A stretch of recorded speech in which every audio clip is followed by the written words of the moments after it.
यह कहानी एक सच्ची घटना पर आधारित है। आज की जो ये कहानी है वो डेहरा कब्रिस्तान के पास के ही गांव में रहने वाले सुरेश जी के साथ घटित घटना है। अब ये कहानी मैं उन्हीं के शब्दों में जारी रखूंगी। मेरा नाम सुरेश है। मैं टांगा चलाने वाला हूँ।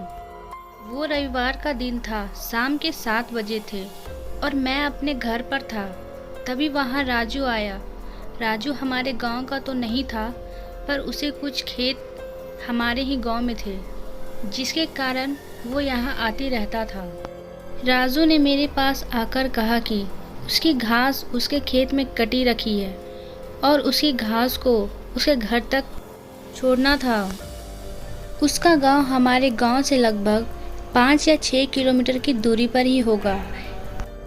मैंने भी हाँ बोल दिया और यह सोचा कि रात के 11 बजे से तो पहले ही आ जाऊंगा। मैं आज भी जाता, पर घास लोड करने में काफ़ी समय लग रहा था, इसलिए मुझे राजू के गांव पहुंचने में ही 10 बज गए थे और घास टांगे से नीचे रखने में काफ़ी समय लग रहा था। और इसी वजह से ही राजू मुझे बार बार अपने घर में ही रुकने को बोल रहा था, क्योंकि उसके गांव से हमारे गांव को बस एक रास्ता था, जो उसी डेहरा कब्रिस्तान के आगे से होकर जाता था। एक बार को तो मेरा दिल भी राजू की बात मान जाने को कह रहा था, पर मैं घर नहीं गया तो मेरे घर वाले परेशान हो जाते।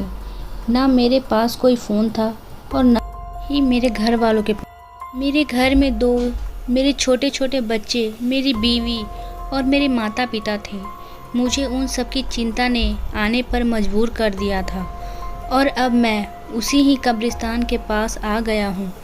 मैं अपनी घाटी के समय देखा रात को 11 बज चुके थे। पहले तो मैंने लौट जाने का सोचा, फिर मैंने किसी तरह हिम्मत करी और आगे बढ़ा। मैं अभी कुछ ही आगे बढ़ा था, तभी मुझे ऐसा लगा कोई मेरे टांगे पर आकर बैठ गया हो। मैंने एकदम से पीछे मुड़कर देखा, पर वहाँ कोई नहीं था, पर मुझे अभी भी यह लग रहा था कि कोई मेरे पीछे बैठा हो। फिर जब मैं थोड़ा और आगे बढ़ा तो मेरे टांगे में जैसी वज़न बढ़ गया हो। मैं जैसे जैसे आगे बढ़ रहा था, टांगे में भी वज़न बढ़ते जा रही थी। अब पीछे इतना वज़न हो गया था कि मेरा टांगा आगे से थोड़ा थोड़ा उठने लगा था और मेरा घोड़ा भी अब लंगड़ा लंगड़ा कर चल रहा था। मैं अब समझ गया था कि वो इसमें आ गई है और अब शायद मैं ना बच पाऊँगा। फिर मुझे अपनी मम्मी की बात याद आई। उन्होंने मुझे बताया था कि यह भूत और आत्मा आग से थोड़ा डरते हैं। तभी मैंने अपने जेब में रखी बीड़ी निकाली और मैं बीड़ी पीने लगा। जैसे ही मेरी एक बीड़ी ख़त्म होती, मैं दूसरी जला लेता। ऐसा करते करते मेरी पूरी बीड़ी ख़त्म हो गई। टांगे में इतना वज़न हो गया था कि टांगा बहुत धीरे धीरे चल रहा था, इसलिए मैं अभी कब्रिस्तान को आधा भी पार नहीं कर पाया था। सर्दी का समय था, इसलिए मैं काफ़ी कपड़े पहने थे।